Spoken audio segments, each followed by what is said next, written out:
biasa Desi menyapa Anda pagi hari ini di Radio Kardopa 99,4 FM atau juga live streaming kita di www.kardopafm.co.id. Tapi hari ini ada yang spesial, aku tidak siaran di studio, cuman aku langsung live dari kantor Kepala Dinas Pengendalian Penduduk Keluarga Berencana nih, langsung dari Kota Binjai. Waduh, pagi-pagi sampai sini ya. By the way, hari ini kita mau ngobrolin tentang program Keluarga Berencana Pasca Persalinan, solusi jitu memenuhi kebutuhan KB masyarakat. Nah, kalau ngomongin tentang keluarga berencana, ini mungkin pendengar Kardopa sudah familiar ya dengan istilah KB. Tapi ini kita mau coba mengangkat tentang KB pasca persalinan. Nah, sekarang saya sudah bersama ada Bapak Afwan APTMM selaku Kepala Dinas Pengendalian Penduduk dan Keluarga Berencana. Selamat pagi, Pak. Selamat pagi, Desi. Apa kabar hari ini? Baik. Kita baru ketemu ya? Baru ketemu. Saya juga baru pertama kemarin. Terus selain Bapak Kepala Dinas nih, ada juga Ibu Haja Ermawati Kustina. Ini selaku Ketua PC IBI Kota Binjai. Ibu selamat pagi. Pagi, Mbak Desi. Kelihatan segar nih ya. Ya. Kelihatan cantik dan tampan. Enak kalau lagi live barengan yang cantik dan tampan gitu. Oke, Pak, hari ini kan topik obrolan kita itu tentang program Keluarga Berencana Pasca Persalinan. Ya. Kemudian ada solusi jitu memenuhi kebutuhan KB masyarakat. Ya. Nah, sebenarnya ini mungkin sedikit yang mau saya tanyakan ke Bapak tentang apa yang menjadi permasalahan besar saat ini sehingga muncullah program KB Berencana Pasca Persalinan ini gitu. Baik, terima kasih Desi.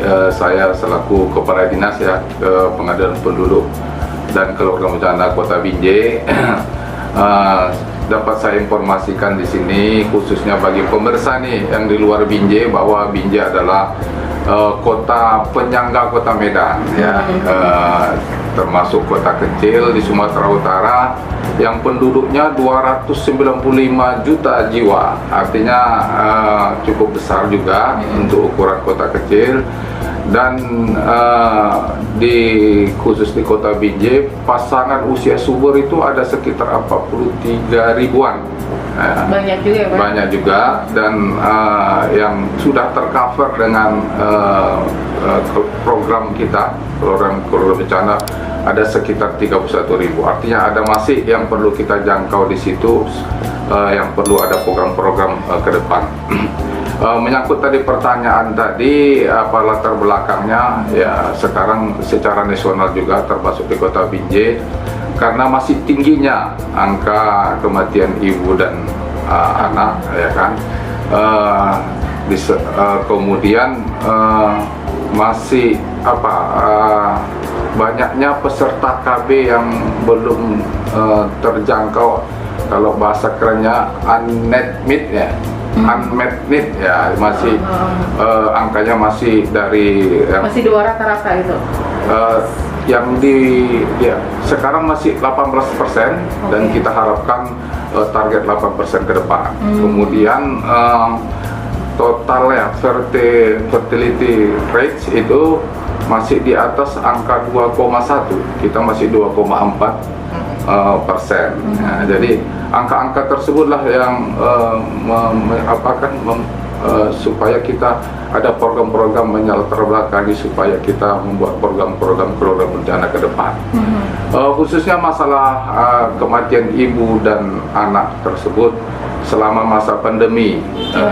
Masa pandemi ada kenaikan angka. Ya, di tahun 2019 sekitar ya 4.197 orang, menaik di tahun 2021 menjadi angka 6.865 orang angka kematian.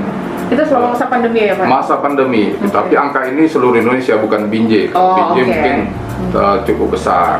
Kalau jadi Binjai segitu besar banget. Besar banget. Nah, tapi angka tersebut pergerakannya sangat besar, artinya ada kenaikan sampai 2.000-an.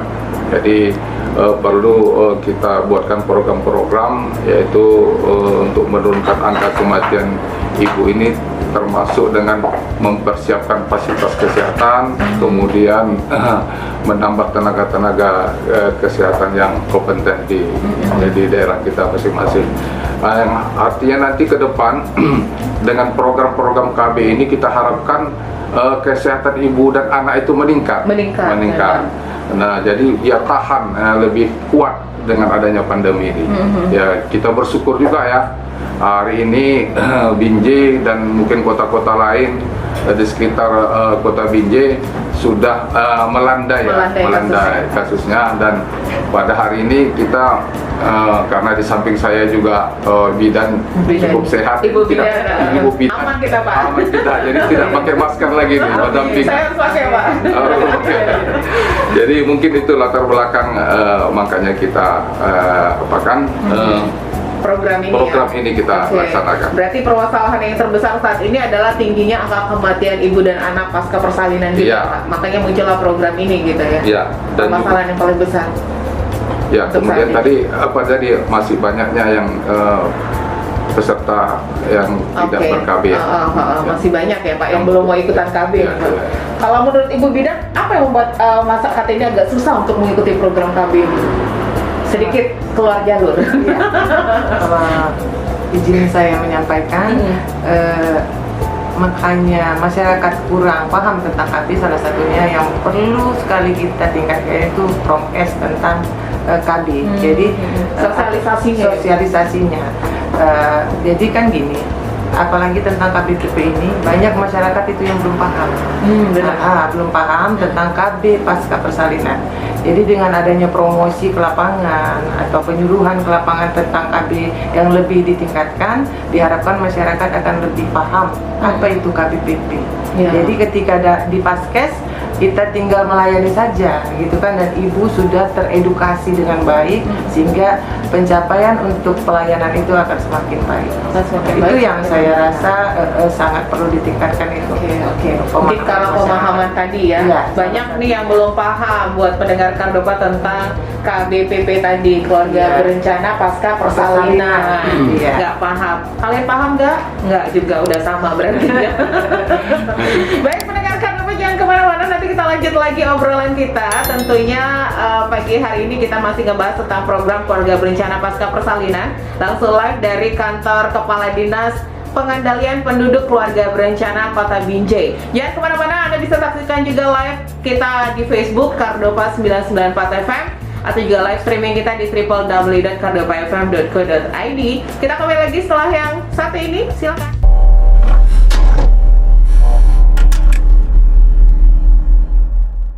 Baik pendengar Kardopa, kita lanjut lagi talkshow kita, bincang-bincang kita pagi hari ini masih bersama Kepala Dinas Pengendalian Penduduk Keluarga Berencana nih. Masih ada Pak Afwan dan Ibu Bidan juga bersama kita pagi hari ini.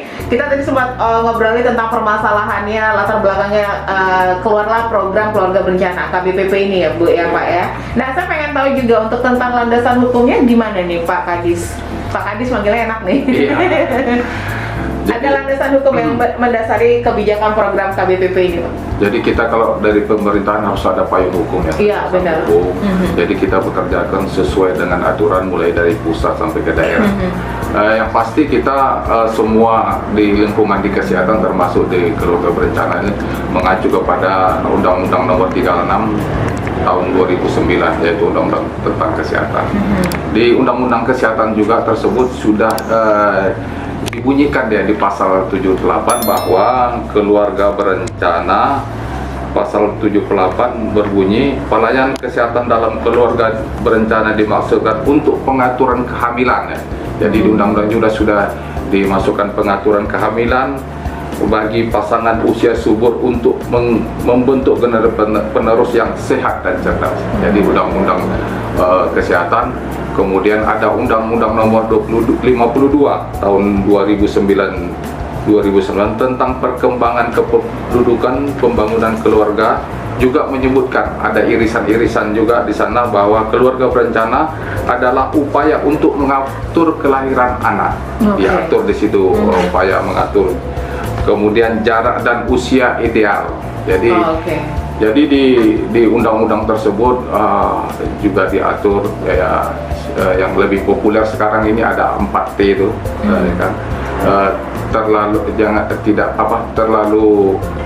muda, tidak terlalu muda, terlalu tua, oke. kemudian terlalu dekat, dan terlalu sering, terlalu banyak. Kalau sering ini kan kadang konotasinya berbeda ya. 4T. 4T. Terlalu muda, terlalu tua, terlalu dekat, terlalu sering. Terlalu sering. Jangan terlalu sering-sering. Jangan sering-sering. Baik, Pak. Jadi kalau kita membahas terlalu muda, itu juga ada undang-undang mengenai perkawinan dini. Itu Ada peraturannya ya, ada Pak? peraturannya lagi dengan usia yang terlalu. Udah naik kan Pak sekarang? Kalau kemarin usia 16 atau berapa sekarang? Iya, sekarang sudah 19. 19, oke. Sudah 19. Jadi juga semua diatur oleh pemerintah supaya bagaimana supaya itu tadi kesehatan ibu dan anak itu terjamin. Terjamin. Ya. Oke. Kemudian ada Perka ya, Perka BKKBN nomor 24 tahun 2017 ya. Itu juga mengatur tentang pelayanan keluarga berencana yang aman dan bermutu dan terjangkau oleh masyarakat. Ya, itu ada kemudian ya itu tadi ya saya ralat bahwa Perka nomor 24 tahun 2017 tersebutlah pelayanan KB pasca persalinan tersebut. Oke, Jadi untuk undang-undangnya ya. undang-undangnya Perka ya, peraturan BKKBN. Jadi Perka ini sebenarnya program keluarga berencana ini sudah ada sebelumnya, tapi unggulan kita ke depan untuk mengendalikan penduduk ini, pemerintah berupaya membuat program-program baru. Jadi bagaimana program pasca persalinan ini lebih mendukung dari program-program sebelumnya. Jadi biasanya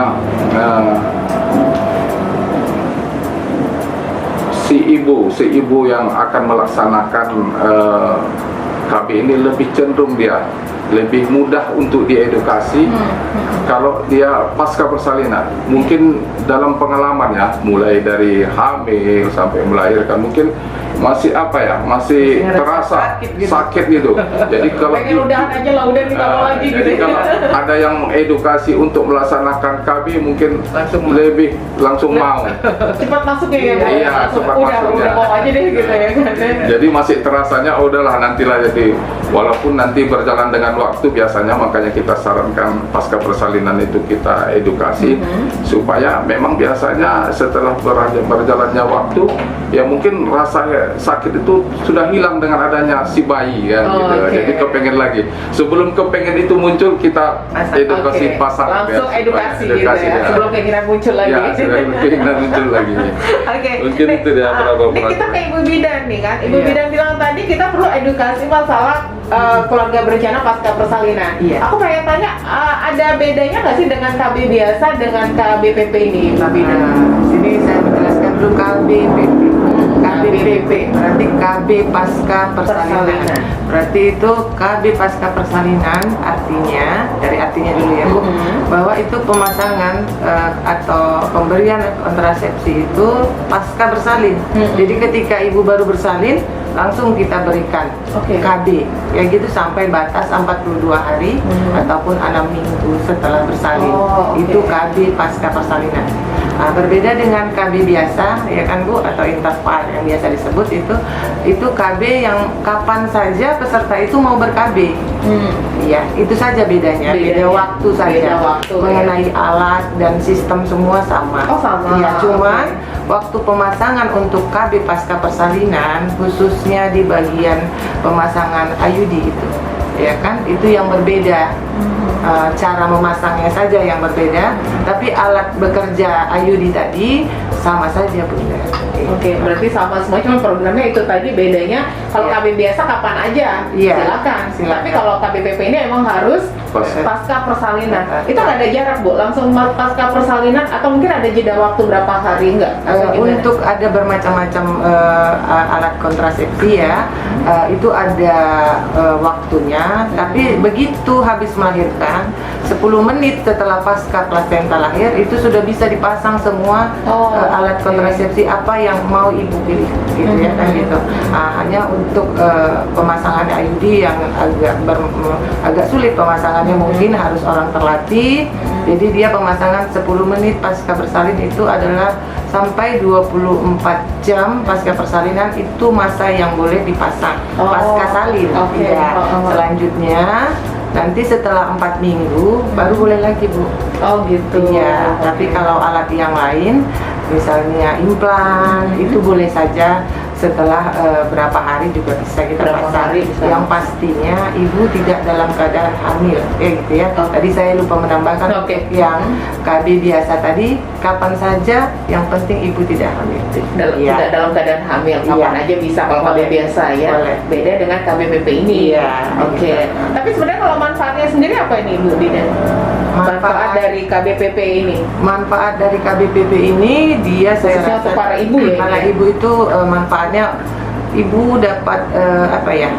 Kalau kita KB kan langsung dia sebelum pulang dari fasilitas kesehatan, ibu pulang itu dengan tidak membawa beban takut hamil. Satu, psikologinya ya, kita bantu dulu psikologinya. Udah ketutup soalnya. Udah ketutup ya, gitu kan? Udah. Nah, jadi dia nggak punya beban lagi ketika nanti aku harus KB apa ya di rumah gitu kan, dengan tekanan nanti udah habis masa nifas. Ibu itu harus melayani suami kan gitu, tanggung jawab, tapi belum bisa ke fasilitas lagi. Jadi dengan adanya KBPP ini psikologis ibu terbantu ya.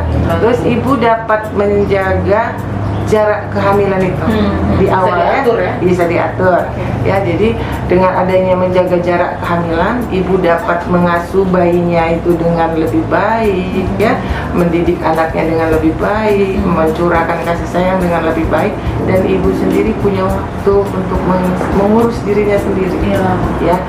Jadi kan banyak ibu-ibu nggak paham manfaat KB itu kan gitu. Jadi dia sendiri kadang-kadang nggak aware dengan dirinya sehingga dia nggak ikut ber-KB.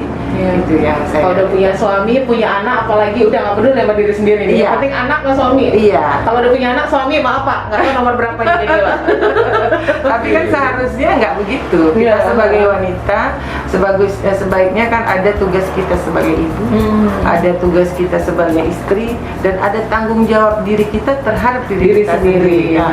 Jadi kita berdayakan ibu-ibu itu untuk bisa memposisikan diri dia di mana, gitu kan, sehingga tercipta masyarakat itu ibu pasangan berkeluarga itu yang bahagia. Karena apa? Suami terlayani, anak terawat, istri tetap cantik, gitu ya.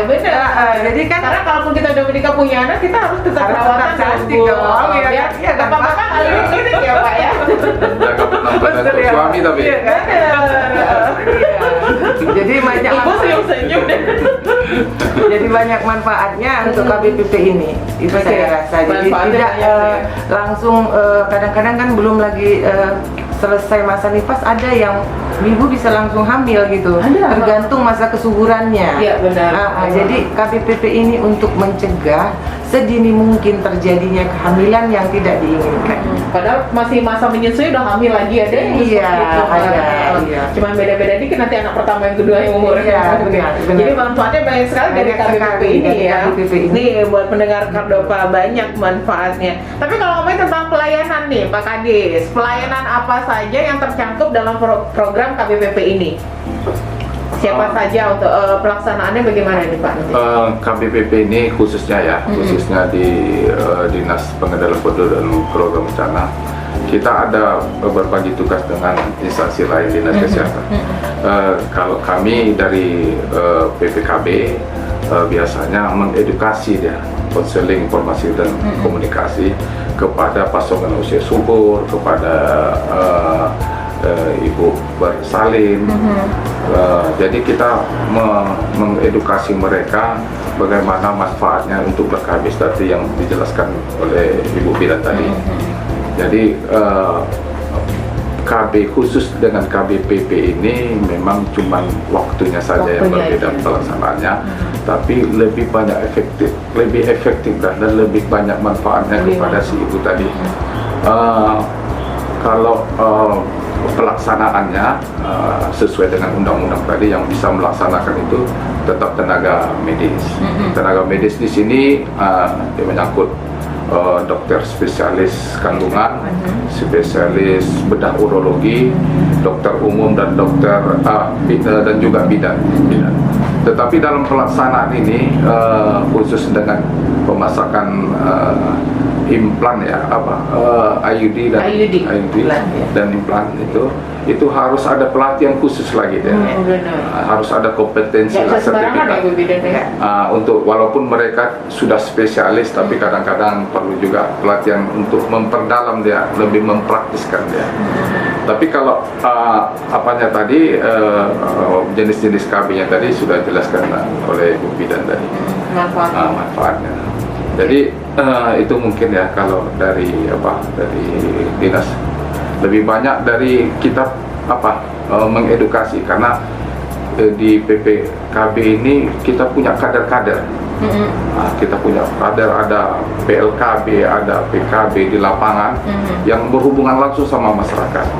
Jadi diharapkan mereka sebagai corong-corong itu, yang tadi angka-angka yang banyaknya masih yang belum tercover tadi, kemudian masih TFR total fertility rate itu tadi yang masih tinggi lah untuk rata-rata nasional.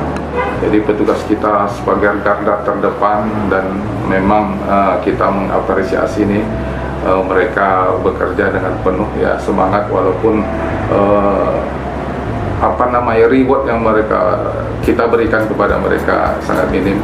Dan kita berharap ke depan nanti ada program-program pemerintah untuk lebih mensejahterakan mereka di lapangan, supaya mereka lebih kerja lebih maksimal lagi. Lebih pengabdian kepada masyarakat. Lebih pengabdian masyarakat. Demi kesehatan, keselamatan bersama. Iya. Nah ini mungkin terpaut juga dengan Hari Keluarga Nasional temanya. Oh ya. Apa ini Pak? Jadi tahun ini tema dari Keluarga Nasional yaitu Hari Keluarga Nasional, cegah stunting agar keluarga bebas stunting, ya kan?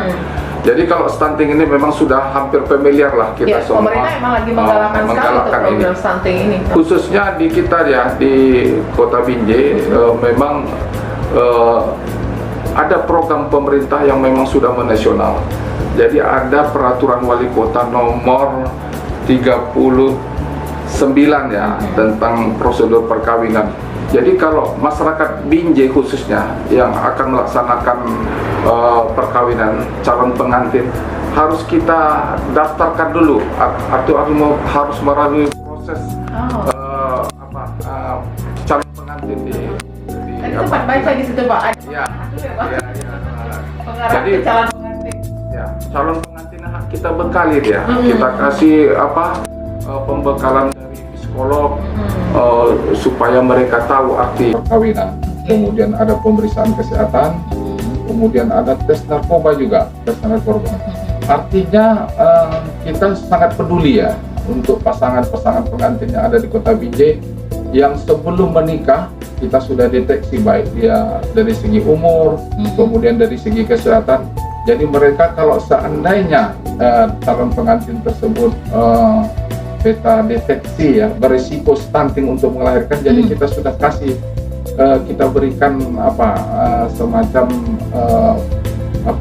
pemberian makanan tambahan nanti untuk ibunya, calon si ibu. Kemudian kita memberikan edukasi agar nanti kalau seandainya ya terindikasi dia pasangan tersebut berisiko stunting, kita sarankan mereka supaya menunda dulu untuk melahirkan.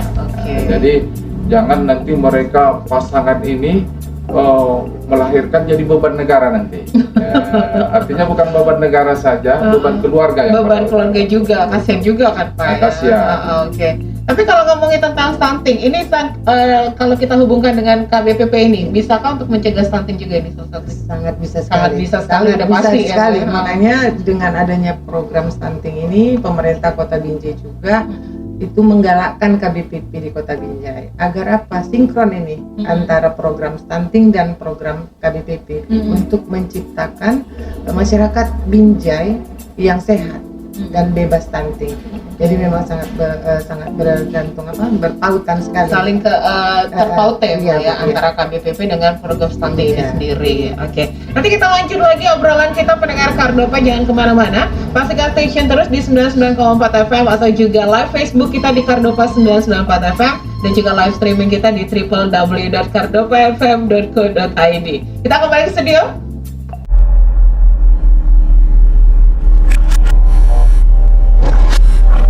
Tentunya masih live dari kantor Kepala Dinas Pengendalian Penduduk dan Keluarga Berencana Kota Binjai. Masih di Kota Binjai kita, cuy. Dan masih ada Pak Kadis, ada Ibu Bidan juga. Nah, ini kita mau sedikit bertanya juga ke Ibu Bidan nih, kan sebagai seorang bidan nih, bagaimana cara Ibu melakukan komunikasi, informasi dan edukasi tentang KBPP ini ke masyarakat? Di sini saya berbicara sebagai bidan ya, dan bidan di lapangan ya, Bidan di lapangan. untuk melaksanakan komunikasi, informasi dan edukasi itu pertama kepada ibu hamil ketika dia melakukan pemeriksaan kehamilan.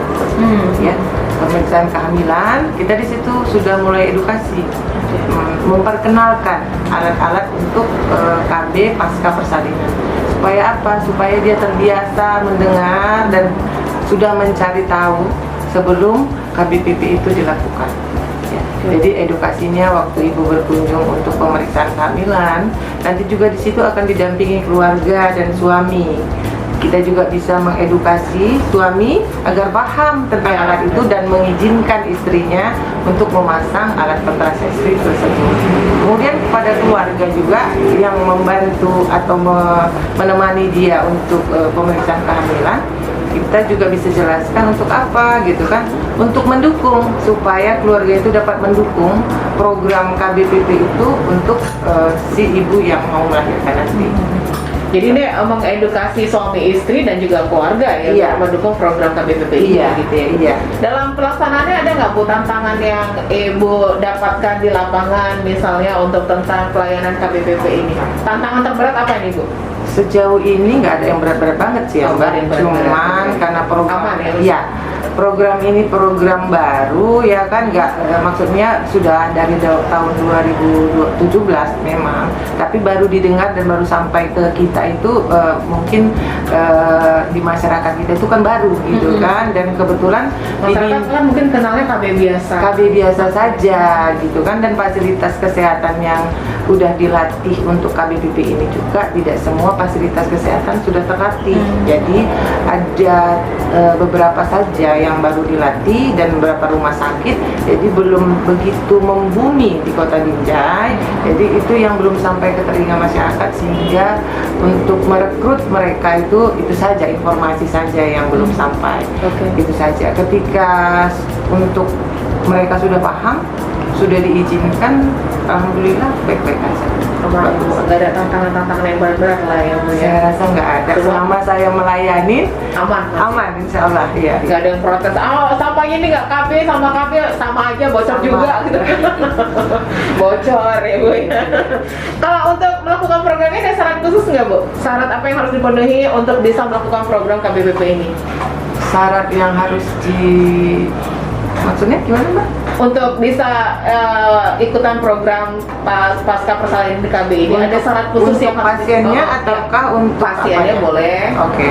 Nah, syarat untuk klien atau pasien untuk mengikuti KBPP ini sebenarnya nggak ada syarat, malah himbau. Oh, himbauan. Oke. Dihimbau supaya mereka ikut KBPP gitu kan. Tapi kita sebagai tim medis atau pelaksana di lapangan, kita harus melihat keadaan umum ibu itu. Apakah layak dia untuk melakukan atau diberikan KB pasca persalinan, kan Oke. gitu. Terkadang ada yang punya risiko misalnya hipertensi gitu kan, kita harus kasih tahu celah-celah mana nih yang bisa dia, kita harus kasih tahu alat apa yang cocok untuk ibu gitu kan. Itu saja sih sebenarnya yang harus kita terangkan kepada klien atau calon peserta KBPP. Kemudian ketika bersalin kita udah edukasi dari hamilnya, dari mulai dia masa ingin bersalinnya kita sudah edukasi, tapi ketika pasca persalinan kita harus lihat juga kondisi ibu melahirkan tadi dia baik-baik saja atau tidak. Terkadang kan ada perdarahan pasca Iya, persalinan. Nah, hal itu yang harus kita perhitungkan untuk misalnya KB IUD. Misalnya tadi dia udah ngambil nih kesimpulan untuk KB IUD, tapi dia perdarahan. Kita bisa edukasi lagi untuk menggunakan alat yang lain. Mungkin begitu saja, Bu. Oke, berarti ini dicek dulu kondisi sang ibu yang baru melahirkan ini ya Bu ya. Iya. Tidak sembarangan juga kalau nggak boleh juga langsung Pasang-pasang KBPP, aja, pasang-pasang nggak aja boleh. gitu ya. Iya, Oke. iya. Sejauh ini untuk sosialisasi masalah KBPP ini udah gimana nih Pak Kadis, Ibu Bidan ke masyarakat? Ada yang dilakukan Iya. dari pihak dinas Pak? Ya. Jadi KBPP ini mirip nih sama PPKB. Oh, Karena KB pasca persalinan, kalau kita singkatkan, jadi memang KBPP ini memang wewenangnya PPKB ya, Pemenang Penduduk dan Keluarga Berencana. Iya. Jadi sosialisasi memang kita terus lakukan ke kader-kader kita seperti saya sampaikan tadi, baik melalui PLKB, petugas lapangan keluarga berencana kita. Kemudian ada dengan ada kelompok-kelompok kegiatan kita, ada yang di Posyandu, ada di Badan Bina Keluarga Balita, Bina Keluarga Remaja, Lansia, dan kita juga ada kelompok usaha peningkatan pendapat keluarga sektor. Nah, itu juga masuk kader kita untuk menyampaikan program-program khususnya program KB dan KB pasca persalinan ini. Oke, tetap melakukan sosialisasi Sosialisasi ke dalam masyarakat. masyarakat. Ya. Ada harapan khusus Pak dengan adanya program KBPP ini? Dari Pak Kadis, ini apa harapannya? Harapan kita supaya ini KBPP ini sama populernya dengan Binjai Kota Rambutan gitu. Oh, oke. Artinya masyarakat sudah kalau Sudah misalnya terkontaminasi dengan itu ya Pak ya? udah tahu dia langsung KBPP ini masuk program pilihan bulan depan dan lebih aman ke depan, karena salah satu program yang memang harus kita saling gaungkan. Dan masyarakat saya sampaikan di sini bahwa untuk tempat pelaksanaan di Kota Binjai itu ada 8 rumah sakit, termasuk rumah sakit umum daerah kita, kemudian seluruh puskesmas induk dan pustu yang ada di Kota Binjai, dan klinik ada juga sekitar 8, termasuk klinik Hajat Ibu Bidan. Jadi kalau yang sudah kita tunjuk itu memang sudah ada tenaga-tenaga yang sudah dilatih. Jadi kepada masyarakat tak usah ragu bahwa mendatangi fasilitas pelayanan kesehatan yang sudah kita bekerja sama dan sudah ada tenaga medis ahli yang, apa ya, tenaga medis yang sudah terlatih untuk melaksanakan KB pasca persalinan. Ini, oke. Kalau Ibu Bidan sendiri apa nih Bu harapan dari KBPP ini? Ini sekaligus juga mungkin Ibu Bidan bisa kasih informasi ke masyarakat, khususnya masyarakat Kota Binjai ya, untuk di mana bisa mendapatkan informasi tentang program KBPP ini. Harapan saya sebagai Ketua IPI ya pastinya program KBPP Kota Binjai itu dapat berhasil dengan baik ke depannya, lebih baik lagi. Walaupun selama ini program itu sudah kita laksanakan ya, tapi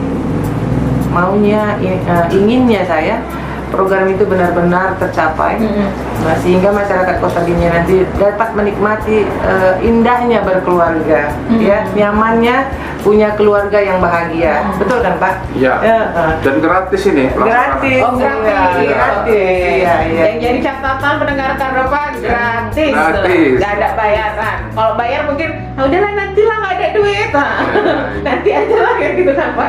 Jadi Bu, lanjut. Kemudian juga saya berharap kepada anggota saya yang di lapangan yang sudah dilatih untuk program KBPP ini agar menjaring ibu-ibu yang bersalin di Paskes atau rumah sakit untuk dapat melaksanakan KB pasca persalinan ini, sehingga angka KB pasca persalinan kita meningkat. Jadi tidak terjadi kesenjangan antara angka kelahiran dan angka yang ber-KB ya Pak tadi ya Pak ya. Jadi Kota Binjai tercapai apa yang diinginkan sama Dinas PPKB. Gitu kan? Gitu kan Pak ya? KBPP itu. Oke. Ya. Kemudian pertanyaan yang berikutnya di mana ya Bu? Kita bisa dapatkan informasi tentang KBPP. Ibu Iya. bidan yang paham. Iya. Masyarakat bisa mendapatkan informasi tentang pelayanan KBPP itu mulai dari bawah, misalnya praktek bidan mandiri, ya juga bisa ya, dapat di fasilitas kesehatan, misalnya puskesmas pembantu bisa didapat juga. Kemudian dari PLKB di lapangan, yaitu anggotanya Pak Afwan juga di sana juga menggaung-gaungkan informasi tentang KBPP itu. Hanya masyarakat diharap bertanya saja. Ingin tahu saja, jangan malu bertanya kan gitu. Terus kalau mau bertanya sesat di jalan, gitu. Iya. Jalan-jalan gitu. Iya. Kemudian bisa juga mungkin nanti bertanya ke kantor kami yaitu Ikatan Bidan Indonesia Kota Binjai. Di situ juga kita nanti ada klinik yang bisa membantu pemasangan itu. Kebetulan ada klinik Hajatina, nanti bisa kita juga pasang di situ karena kami juga sudah dilatih gitu ya. Boleh juga pasang di situ. Dan untuk follow up-nya juga jangan ragu-ragu. Jangan nanti informasi yang tidak baik disebarkan keluar. Iya benar. Masyarakat kebanyakan begitu. Yang nggak bagus disebarkan keluar, bukan datang ke Vaskes ulangannya, gitu kan? Jadi akhirnya menangkap yang informasi salah. Iya benar. Karena banyak mitos yang salah. Banyak masyarakat yang tidak paham tapi berani menerangkan. Gitu. Itu yang salah. Jadi mindset kita sebagai peserta atau calon peserta harus pintar memilah mana informasi yang baik. Jadilah ibu yang pintar. Iya. Nah ini yang terakhir nih Pak Kadis, ada yang pengen disampaikan buat pendengar Kardama kita, khususnya orang Binjai, karena kita Binjai langka sahabat dapat nih Pak. Ya. Ada yang pengen disampaikan? Harapan kita supaya program-program yang tadi yang sudah dijelaskan di awal tadi, supaya masyarakat di Kota Binjai ini lebih banyak lagi lebih banyak lagi untuk menggunakan fasilitas kita untuk ber-KB, ya kan gitu. Fasilitas kita sudah ada sudah terakreditasi secara pelayanan kesehatan dan sudah ada tenaga-tenaga yang sudah terlatih untuk itu. Dan kita harapkan ke depan supaya lebih banyak lagi lah yang berkunjung, dan kita kalau ada hal-hal yang berkaitan dengan pelaksanaan pelayanan KB bisa bertanya langsung ataupun datang langsung ke kantor kita. Kita siap membantu memberikan informasi yang terbaik kepada masyarakat. Dapatkan informasi dari sumber yang tepat gitu Tepat, ya Pak ya. ya. Oke. Ibu Bidan silakan, ada yang pengen disampaikan buat masyarakat Binjai pagi hari ini, mumpung didengerin. Atau misalnya Pak Kadis, nggak boleh copy paste. Mungkin keinginan saya dengan Bapak mungkin sama. Ini program KBPP Kota Binjai tercapai dengan baik, ya kan? Itu yang keinginannya kan Pak, supaya apa? Kinerja kita kelihatan bahwa kita itu memang bekerja gitu kan gitu. Jadi maksudnya minta bantuan masyarakat ya. Nah, masyarakat sekali lagi saya minta bantuan kepada masyarakat untuk dapat melaksanakan KB ya. Utamanya KB pasca persalinan ini. Jangan takut, jika tak dapat informasi yang lengkap bisa menanyakan ke kantor PPKB juga bisa. Tadi saya sudah juga ucapkan ke saya juga bisa, nanti jumpai saya juga bisa. Agar tercapai program kita menjadi Kota Binjai yang sejahtera. Ya Pak ya? Maju, berbudaya dan religius. Tercapai mudah-mudahan ya Pak. Mudah-mudahan ya Pak. Doa bersama kita Pak. Waktu kita sudah habis nih Pak, tapi sebelum habis saya punya slogan. Udah diarahin tadi. Jangan lupa caranya ya. Ini apa sekarang? Oke, sebelum kita akhiri kebersamaan kita mendengar Kardama, aku mau kasih satu slogan yang cukup bagus banget nih ya. Bangga kencana hebat, 2 anak lebih sehat. Berencana itu keren. Keren kan? Serang yuk. Baik, mendengar Kardama, demikian kebersamaan kita untuk pagi hari ini. Kita akhiri kebersamaan kita. Terima kasih Pak Kadis, terima kasih Bu Gideon semuanya. waktunya ya. Nanti kita lanjut obrolan-obrolan lainnya lah ya. Jangan kemana-mana, kita kembali ke studio. Desi juga harus pamit. Terima kasih kebersamaannya. Selamat pagi, tetap semangat dan sampai jumpa. Dadah.